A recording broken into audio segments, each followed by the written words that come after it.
Hi, my name is Lashana Johnson, and I had the wonderful opportunity to lead a support group for women who are dealing with the death of a loved one.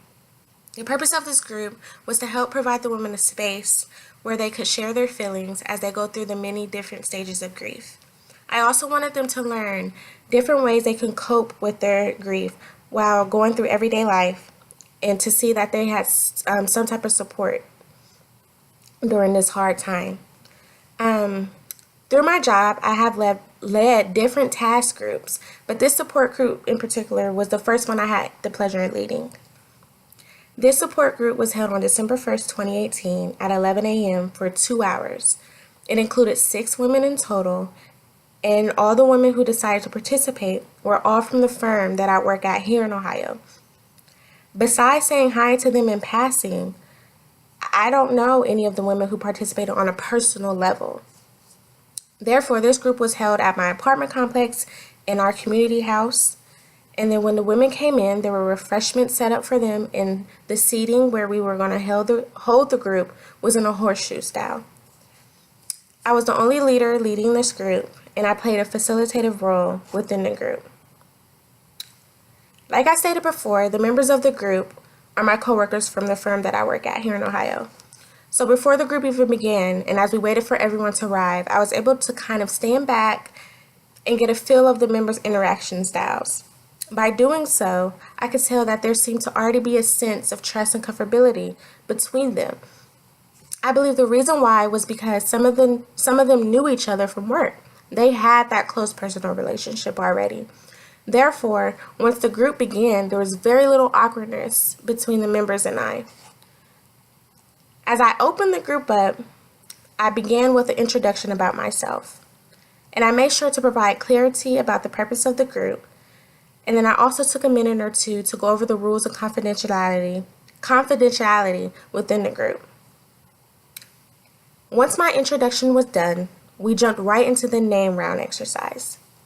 This is where I asked each member to tell us their name, the name of the loved one who had passed on, and how long it had happened.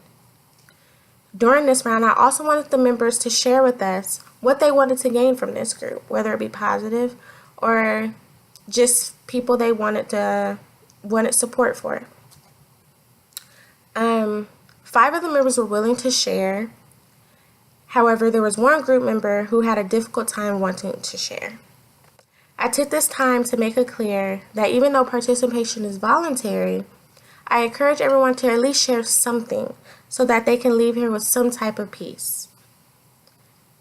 Once I said that, that particular member seemed receptive of what I was saying and began to share a little bit at a time throughout the course of the whole 2 hours we were together.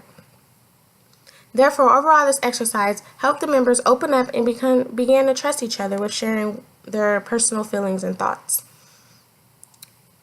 As the group moved on, I passed out handouts that gave a description of what grief is and the different stages of grief. As a group, we went over it and discussed some of the topics on the handout. And then I had the members break out into dyads to discuss what stage of grief that they thought they were in. During this exercise, the members were beginning to become more relaxed, and some of them even became emotional at discussing what stage of grief they were in. Once I saw this, I then brought the group back together and gave some of the members who became emotional to express what they were feeling and why they had became so emotional. At this point in the group, everyone seemed to be fully engaged into participating in the group. Before we moved on, I wanted to make sure that all the members were okay, and I went around and looked and made sure and asked if is everyone okay, are we okay to move on, and everyone said yes. As the group proceeded, we discussed different coping strategies that could be used to deal with grief, and then went into a comment round where we went around and gave everyone an opportunity to express which coping strategy that they agreed with or were willing to try in the future. As everyone was sharing, I could see that members were really taking in and being receptive of the different strategies that they could use. Many of them expressed that they believed that these coping strategies seemed practical and that they were happy to even find out that there were ways to deal with the hurt and pain that they were dealing with everyday life. At the end of the group, I closed it out by allowing the members to journal their experience during this group and express whatever they did not get a chance to share. As I look back at the meeting, there were some things that I did well and some things that I could have incorporated or have done better. One thing that I think I did well was modeling and self-disclosure. During the name round exercise, I went first so that I could give everyone an idea of how the exercise was supposed to go and the level of depth that could be obtained. I also did well at some aspects of skating for nonverbal cues. During the dyad, where the members discussed what stage of grief they were in, I took the time to notice that some members were tearing up or are already in full-blown tears. Once I saw this, I brought the group back together as a whole and allowed the members who were in tears to share their thoughts and feelings. On the other hand, there was members who would always like to share and sometimes ramble on. And instead of cutting her off, I allowed her to continue speaking. Therefore, the skill of cutting off is something that I struggled with during this support group. I also had some difficulty with active listening, trying to scan the room for nonverbal cues while trying to listen to the person who is speaking is very difficult for me. So that is something that I would love to work on and to get better at. Overall, this group was a great experience for me, and I think it was a great experience for the members as well.